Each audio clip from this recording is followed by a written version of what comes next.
Marina Weber was 34 when her life changed completely at a scientific conference in Munich. The German aerospace engineer had been working for the European Space Agency for 10 years when she met Dmitry Volkov, a charismatic 42-year-old Russian cosmonaut with 3 space missions under his belt. What began as a professional discussion about ion propulsion quickly turned into something more intimate and dangerous. Dmitry had everything Marina admired: experience in space, deep technical knowledge, and a magnetic personality that won over any audience. He spoke 5 languages fluently, had a PhD in astrophysics from Moscow University, and fascinating stories about life at an altitude of 400 kilometers.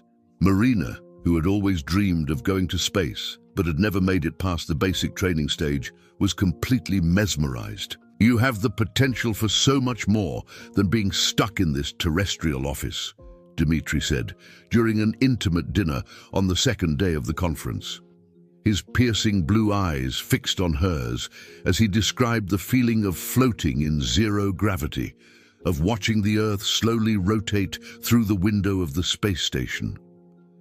"A mind like yours should experience the true freedom of the cosmos." Zai. What Marina didn't know was that Dmitry had studied her psychological profile in detail before even approaching her. He knew about her frustration at never having been selected for manned missions, about her recent divorce, about her growing loneliness in a male-dominated career. He knew exactly which strings to pull to awaken not only her professional passion, but also her deepest vulnerabilities.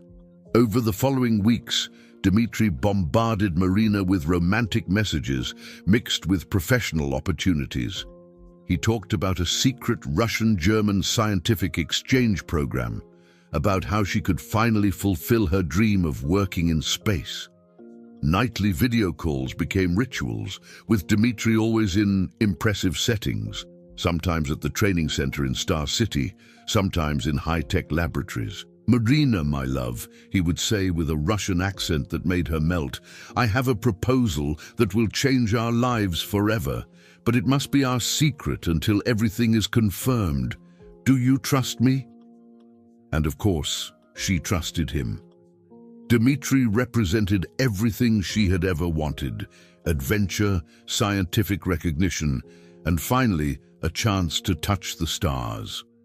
What Dmitry didn't mention was his real situation at the Russian Space Agency. After his last flight, internal investigations revealed troubling behavior: unauthorized experiments on test subjects, falsified reports on the psychological conditions of crews, and episodes of violence during simulations. He was secretly suspended and under investigation when he met Marina. For Dmitry, Marina represented much more than a romantic conquest. She was his chance to validate controversial scientific theories that no space agency would officially approve. Theories about the psychological effects of extreme isolation, about how fear can be used as a tool of control in confined environments, about the limits of human mental endurance, far from any possibility of rescue. When he finally proposed that she visit him in Russia to see the facilities and discuss scientific collaboration, Marina did not hesitate.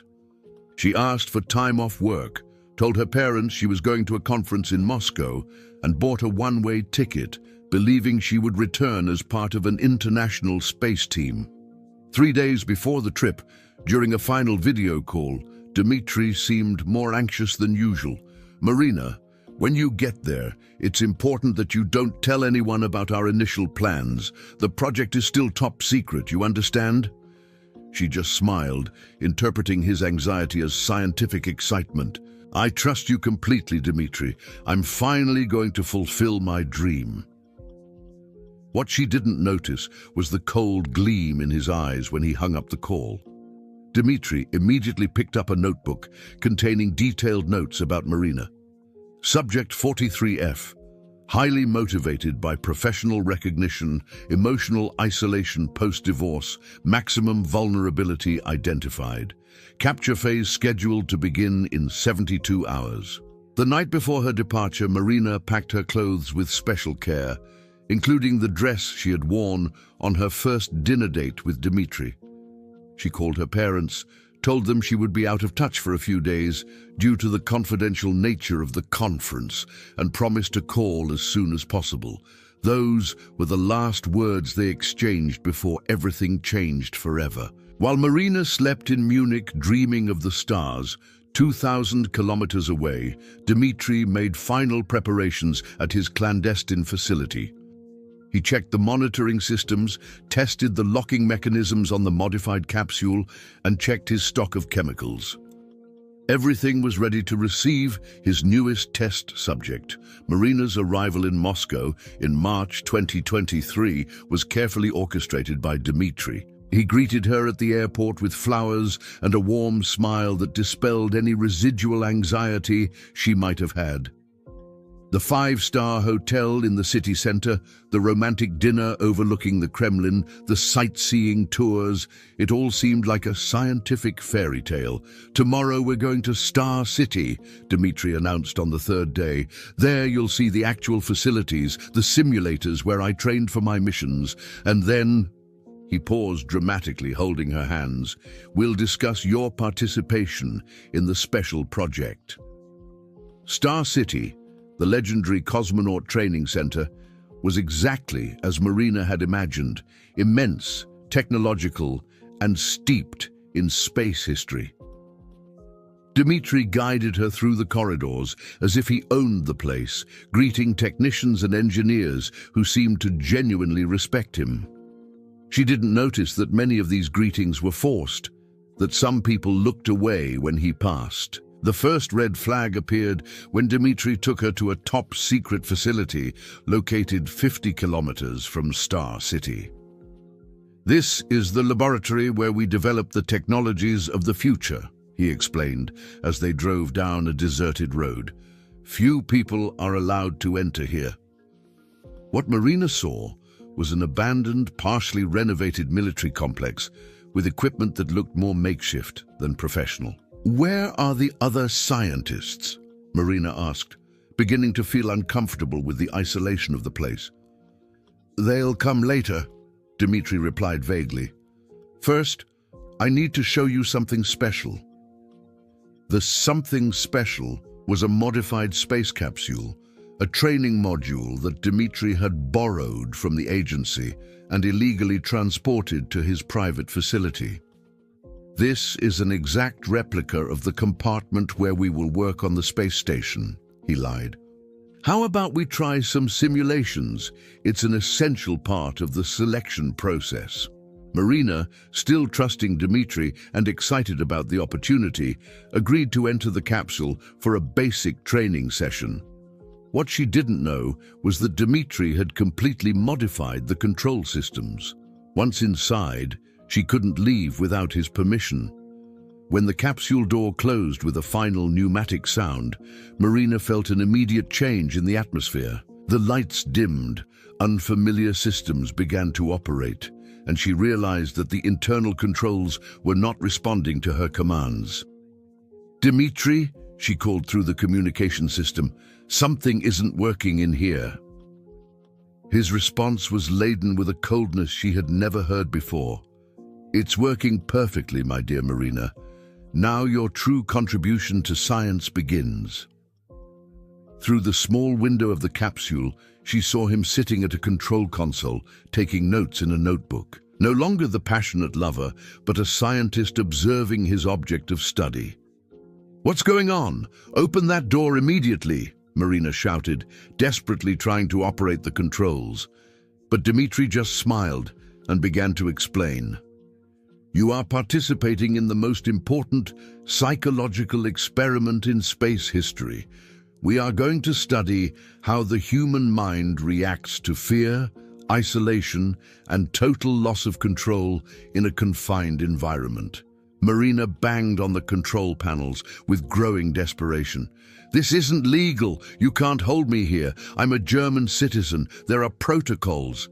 But Dmitri interrupted her with a cold laugh. "Dear Marina, you are 80 kilometers from Moscow. in territory that officially does not exist. No one knows you're here. Your family thinks you're at a secret conference. It was at that moment that reality hit Marina like an icy avalanche. The romantic video calls, the promises of scientific collaboration, the dreams of finally working in space. It had all been an elaborate trap. She wasn't a scientific partner. She was a guinea pig. "Why are you doing this to me?" Marina managed to ask, her voice breaking between anger and terror. Dmitri adjusted his monitoring equipment before replying, "Because you're perfect, Marina. Smart enough to understand what's going on, which amplifies the fear. Isolated enough that no one will look for you right away, and vulnerable enough to have fallen into my trap." He began to explain, with the coldness of a teacher giving a lecture, that Marina was part of an experiment on psychological resistance in extreme conditions. "We are going to simulate a space mission that went terribly wrong. You will experience the fear of imminent death, the despair of total isolation, the gradual breakdown of sanity. And I will document every second." "You're crazy!" Marina shouted, punching the walls of the capsule. "This isn't science, it's torture." Dmitri just wrote in his notebook, "First documented reaction of denial, estimated pulse at 140 BPM, onset of panic phase confirmed." The next few hours were a descent into nightmare. Dmitri began simulating system failures. The lights went out completely, leaving Marina in total darkness. The air conditioning system stopped, causing the temperature to rise rapidly. Deafening alarms began to sound, simulating critical emergencies. "Help! Someone help me!" Marina screamed until her voice was hoarse, but her cries echoed only in the emptiness of the abandoned facility. Dmitri watched everything through infrared cameras, taking meticulous notes on every reaction, every tear, every moment of growing despair. When the lights finally came back on after 3 hours of darkness and terror, Marina was curled up in a corner of the capsule, shaking uncontrollably. "How are you feeling, Marina?" Dmitri asked through the intercom. "This was just the warm-up. We have weeks of experiments ahead of us." The first 3 days in the capsule were a gradual descent into nightmare.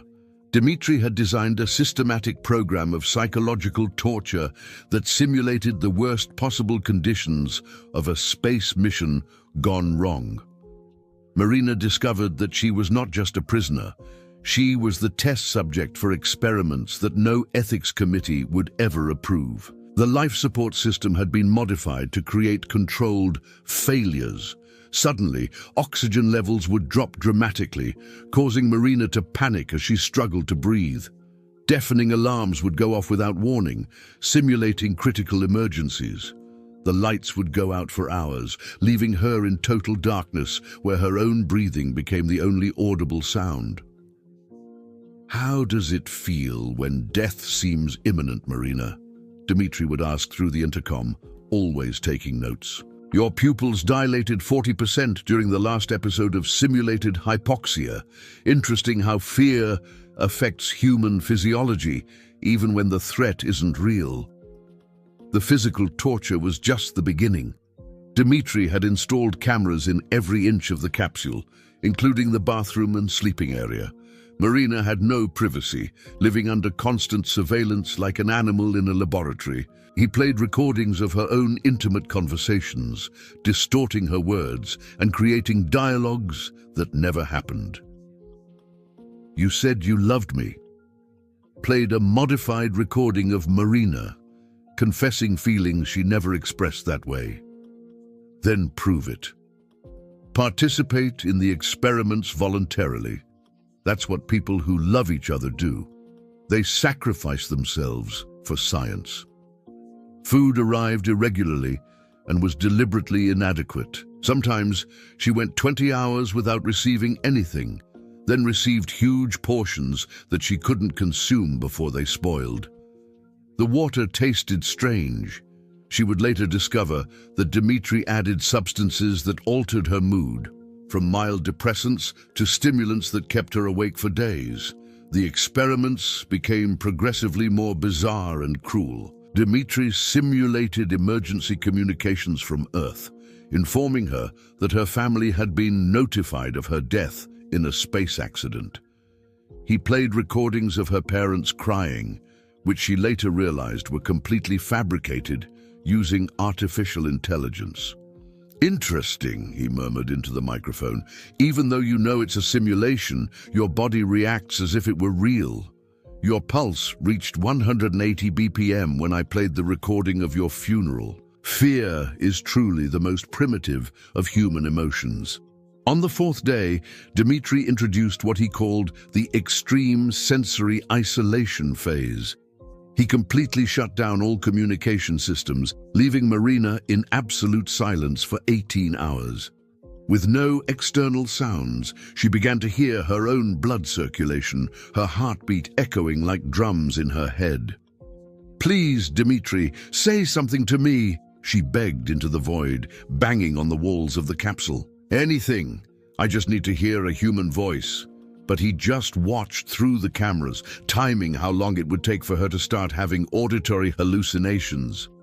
The worst moment came when Dmitri began simulating structural failures in the capsule. Controlled explosions shook the module violently, while he played sounds of metal breaking and systems failing. Marina was convinced she would be crushed to death when the capsule's ceiling began to crack. In reality, just projected visual effects, but terrifyingly realistic.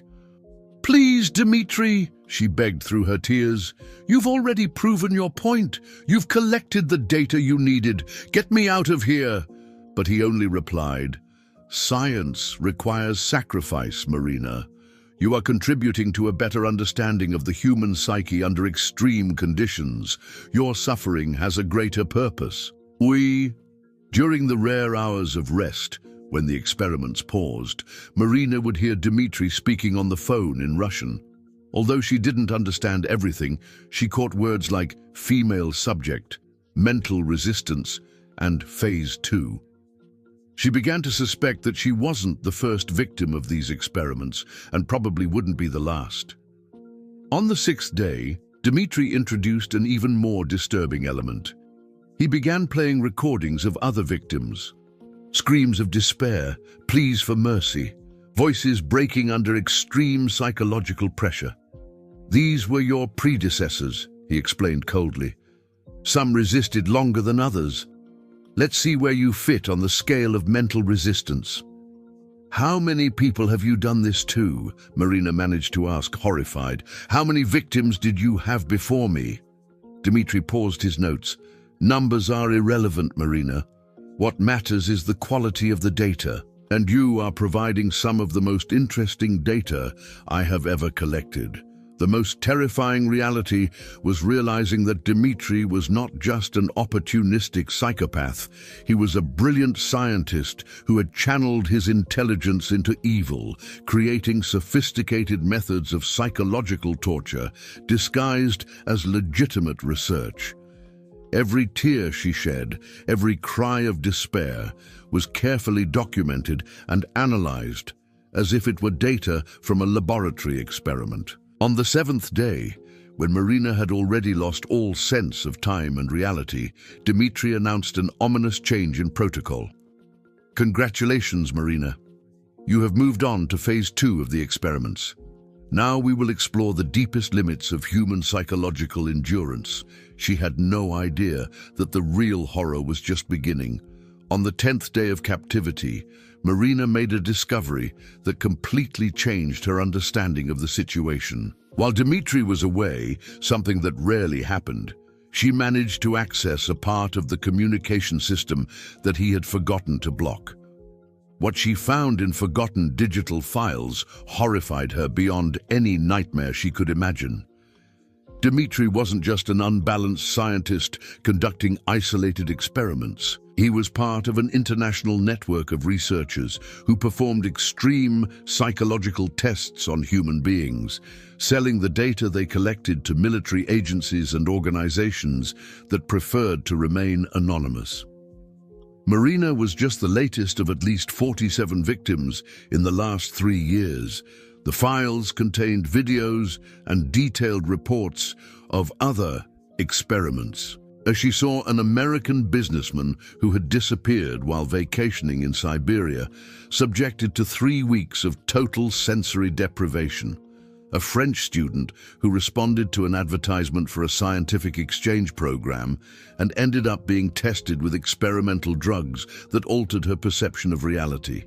A Japanese engineer who believed he was participating in legitimate research on stress resistance and was kept in isolation for 2 months. The most shocking thing was the methodology. Each victim was chosen through detailed psychological profiles, identifying lonely, ambitious, and vulnerable people who were unlikely to be sought out quickly. Dmitry and his collaborators used scientific conferences, social networking sites, and professional networks to identify ideal targets. Subject 43F, Marina Weber, read her file. Ideal profile for psychological resistance testing in a confined environment. History of professional frustration increases susceptibility to manipulation. Absence of stable relationship hinders immediate search. Technical knowledge allows understanding of experiments, intensifying psychological terror. Marina discovered that there were clients for different types of data. Intelligence agencies paid for information on the limits of human endurance under interrogation. Military companies wanted data on behavior in hostile environments.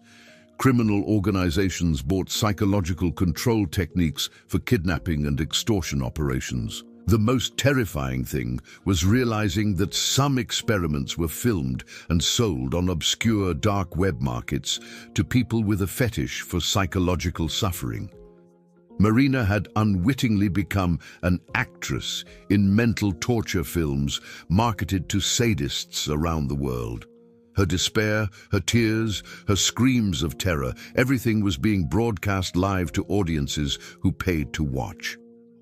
She found emails between Dmitry and his business partners. "Indul, the German product is responding exceptionally well to the protocols," he wrote. "Customers are particularly interested in the psychological breakdown phase. I suggest raising the price for the next live streams." When Dmitry returned and discovered that she had accessed the files, his mask of cold scientist finally slipped completely. "You shouldn't have seen this," he said with an icy anger that made her realize her situation had become even more dangerous.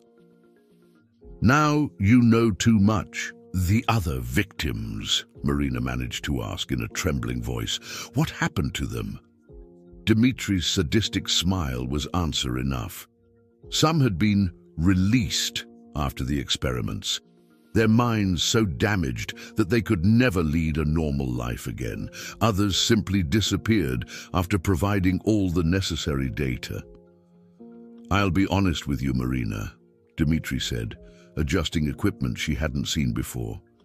"Initially, you would have been released after completing the standard protocols. But now that you know about our operation, that's no longer possible. You've become a security risk." He showed her a folder with photographs of similar facilities. "We have laboratories like this in Mongolia, Kazakhstan, Colombia, and Morocco. Each specializes in different types of experiments.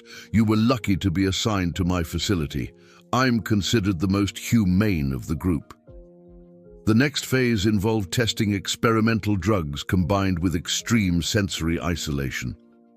Dmitry coldly explained that they wanted to study how different chemicals affected perception of time, fear, and reality when combined with total sensory deprivation. Marina would be kept in complete darkness under the influence of drugs, without any external stimuli for an indefinite period. "Some previous subjects have reported fascinating experiences," he said, preparing the equipment. "Vivid hallucinations, conversations with dead people, the feeling of floating in space for months. Of course, some never fully regained their sanity, but that's part of the scientific process." Marina noticed documents about the final destination of the test subjects, Most were discarded after completing the experiments, a euphemism that made her feel nauseous. A few were sold to human trafficking organizations. Those who were most psychologically damaged were simply abandoned in mental hospitals in developing countries. "There is one last option," said Dmitri, showing her contracts in English. "You can become part of our team, help identify future victims, participate in the selection process. Some previous test subjects have chosen this alternative." At that moment, Marina realized that she was facing not just a kidnapper, but a true monster who had turned sadism into scientific methodology. And she was completely alone, with no one in the world knowing where to find her. But sometimes, when all seems lost, human determination finds unexpected strength. "Never," Marina replied with a courage she didn't know she possessed. "I'd rather die than become like you." Dmitri just smiled. "That's exactly the answer we hope to document." Marina knew she had only hours, perhaps minutes, before Dmitri began the next phase of his sadistic experiments. The discovery of the files had completely changed the dynamic between them. She was no longer just an ignorant guinea pig, but a witness who knew the full extent of his criminal operation. This made her infinitely more dangerous to him, but also much more determined to survive. During her days in captivity, Marina had secretly studied every aspect of the modified capsule. Her knowledge of aerospace engineering, which Dmitri had underestimated, allowed her to understand that many of the critical systems were actually dangerous improvisations. The entire facility was built on obsolete equipment and amateur modifications that created unexpected vulnerabilities. When Dmitri briefly left to fetch more medical equipment, Marina put a desperate plan into action. She had realized that the facility's electrical system was overloaded and unstable. All of Dmitri's modifications were connected to an original electrical network designed for a fraction of the current load. If she could create a controlled overload, using exposed wires she had located behind a loose panel, Marina began systematically short-circuiting the monitoring systems. Each camera that went dark was a small victory. Each alarm deactivated a renewed hope. Her heart was beating so loudly that she feared Dmitri might hear it when he returned. The plan worked better than she had hoped. The overload not only disabled the security systems, but also damaged the capsule's locking mechanism. For the first time in 10 days, Marina was able to open the door on her own. The feeling of fresh air touching her face was like being reborn. But escaping the capsule was only the first step. She was in the middle of an abandoned military complex, dozens of miles from the nearest civilization, with no phone, no transportation, and no idea where she was. And Dmitri could return at any moment. Marina took advantage of her temporary freedom to explore the facility in search of clues about its location and, above all, evidence of Dmitri's crimes. In his makeshift office, she found computers still running with devastating information, names and photographs of dozens of victims, coordinates of other similar facilities in different countries, and, most importantly, recent communications with customers interested in his research products. With trembling hands, she managed to send an urgent email to her boss at the European Space Agency, attaching all the files she could quickly copy. Kidnapped in Russia, Dmitry Volkov. Illegal experiments, approximate location, 55-45 N, 37-38 E, international network, 47 victims, need urgent help, she typed, before the systems failed again. She also found maps of the region and realized she was in a former Soviet military base 80 kilometers northeast of Moscow. There was a main road 5 kilometers to the south, but between it and freedom lay a dense forest of Siberian pine trees. The sound of an approaching vehicle made her blood run cold. Dmitri was returning earlier than expected. Marina had only seconds to decide. Try to hide in the facility and pray she wouldn't be found, or run into the surrounding forest and risk dying of cold and hunger in the Siberian wilderness. She chose to run. The chase that followed was like something out of a horror movie.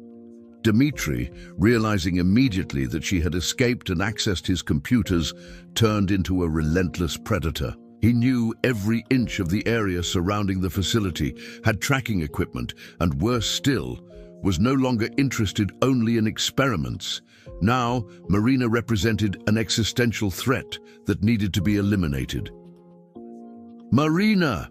His voice echoed through the forest via a megaphone.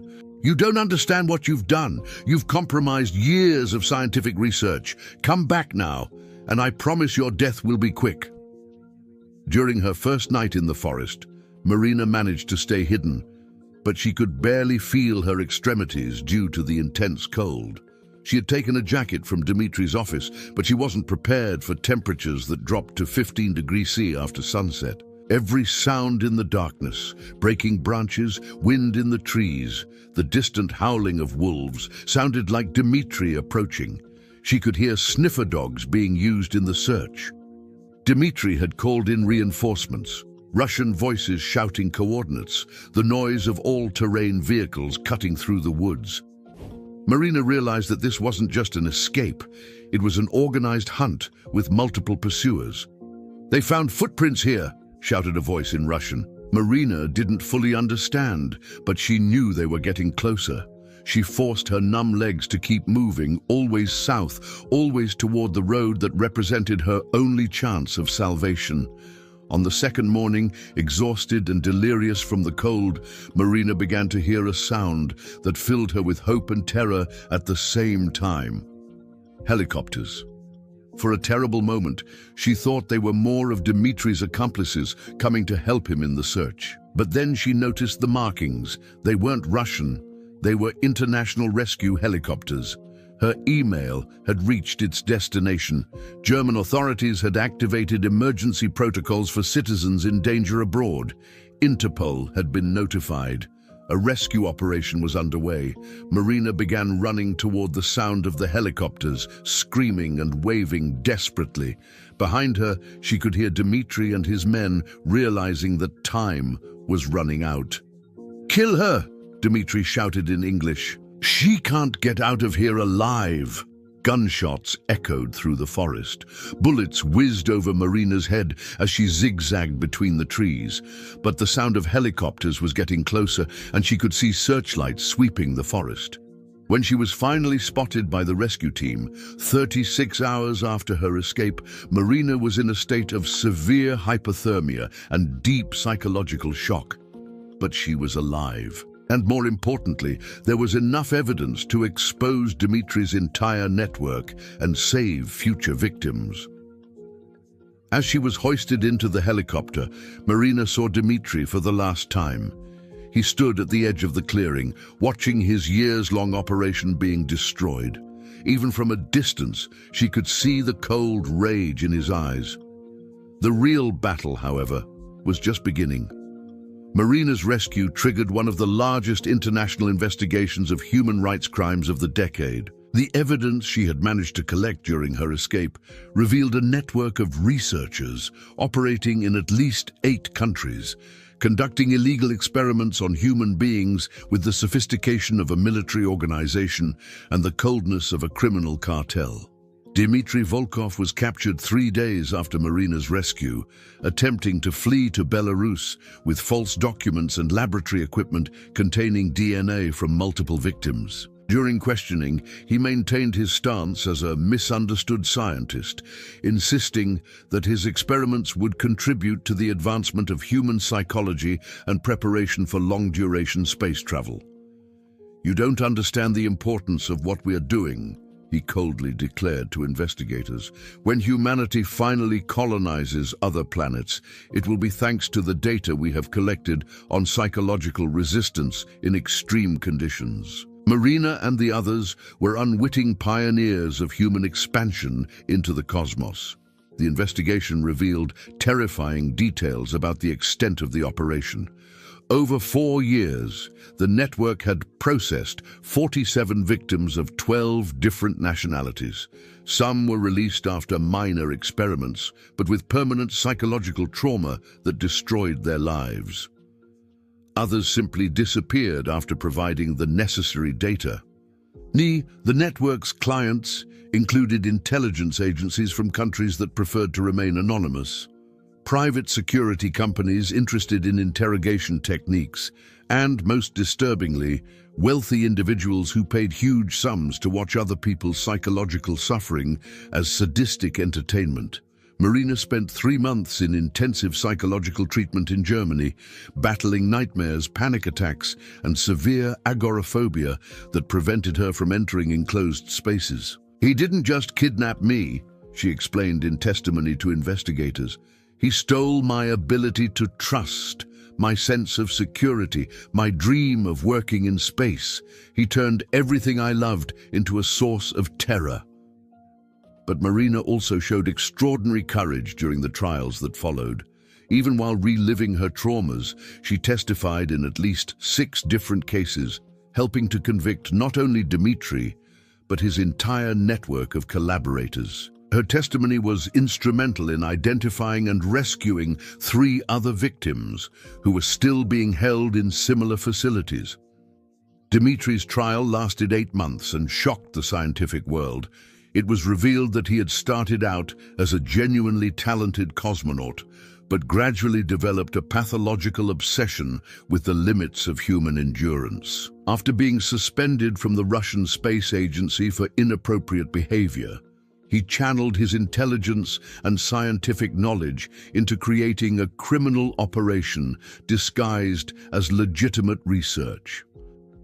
"The defendant represents the most dangerous aspects of the human mind," the judge declared during sentencing. "Brilliant intelligence directed toward causing maximum suffering, disguised under a veneer of scientific legitimacy. His crimes represent a betrayal not only of his victims, but of the entire global scientific community." Dmitry was sentenced to life in prison without the possibility of parole. During the reading of the sentence, he maintained the same cold expression that Marina had learned to fear, merely murmuring, "Science has always demanded sacrifices. History will judge me differently." The investigation also led to significant changes in security protocols for scientists traveling internationally. Space agencies around the world implemented stricter verification systems for international collaborations and created support networks for professionals working alone in foreign countries. Of the 47 identified victims, 12 were never found. Another 23 were located, but many were in devastating psychological condition. A young Canadian biologist had developed schizophrenia after experiments with hallucinogenic drugs. A German engineer became catatonic after months of sensory isolation. An Italian student attempted suicide 3 times before accepting treatment. Marina gradually rebuilt her life, although she was never able to return to work with space technology. The trauma was too deep. Anything related to space made her relive Dmitry's nightmares.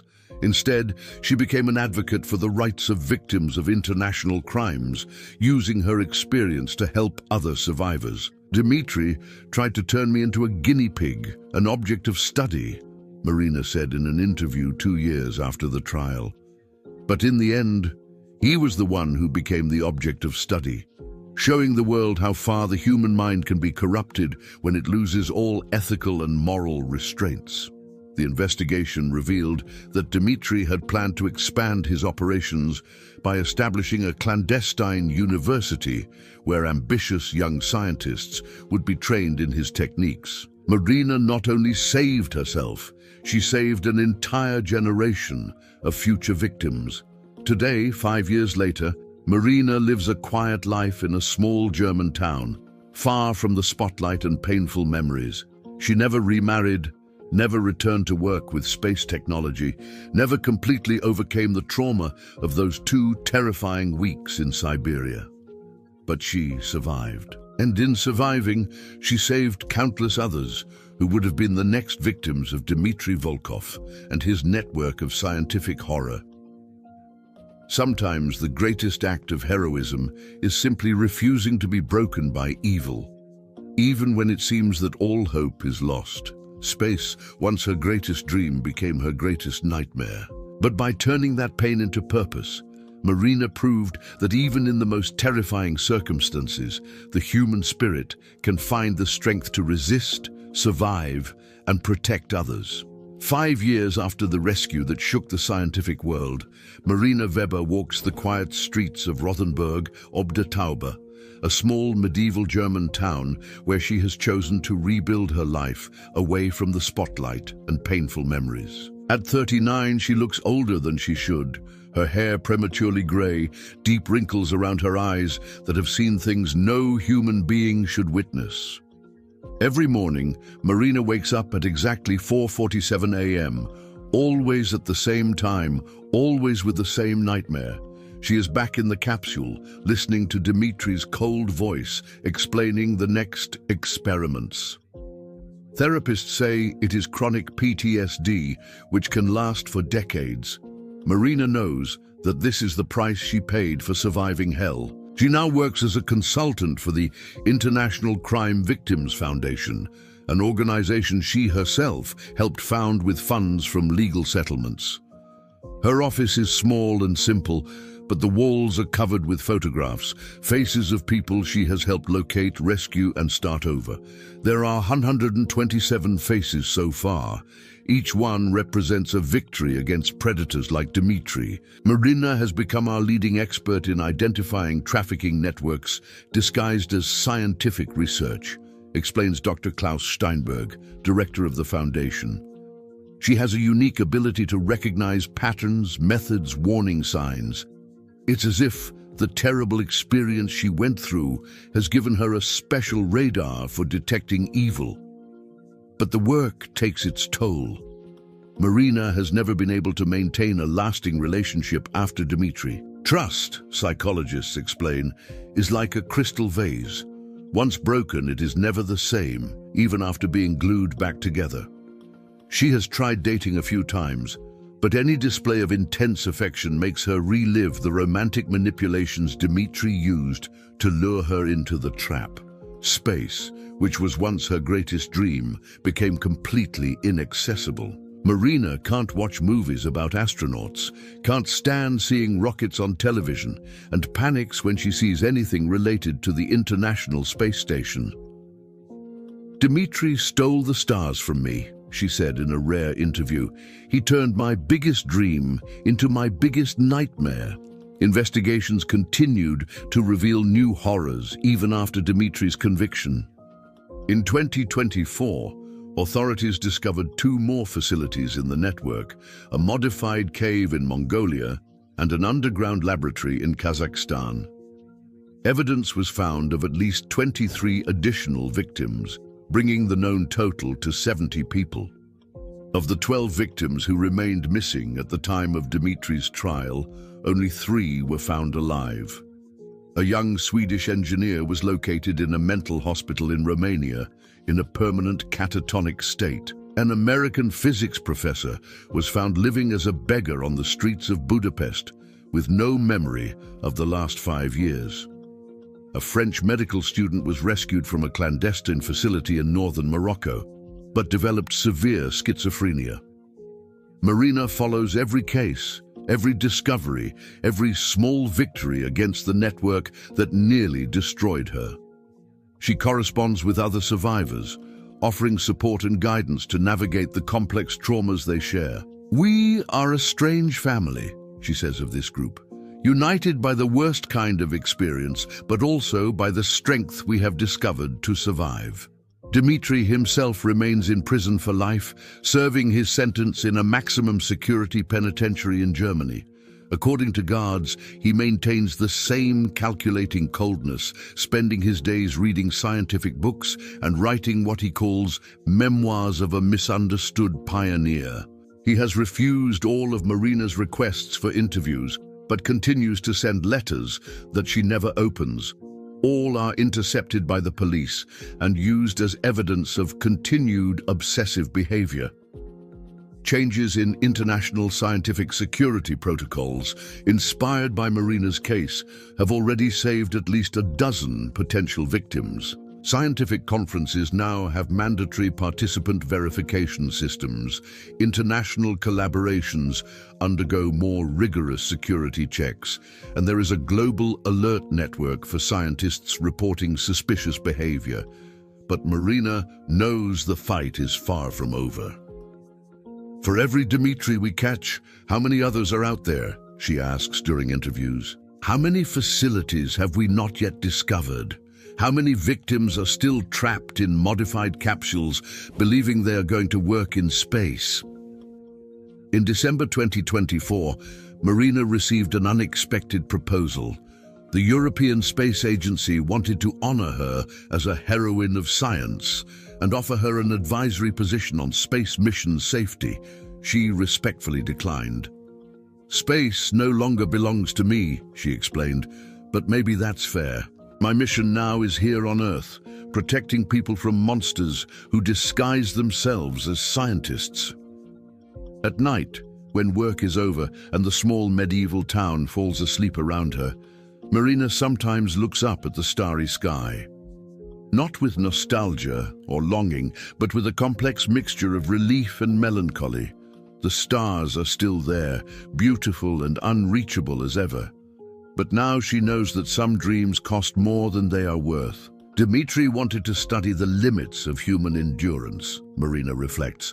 Ironically, he discovered something he didn't expect.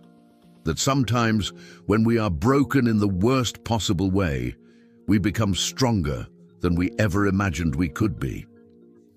Marina's last recorded letter to her fellow survivors ends with a phrase that has become her motto. "They tried to turn us into guinea pigs. We turned ourselves into guardians."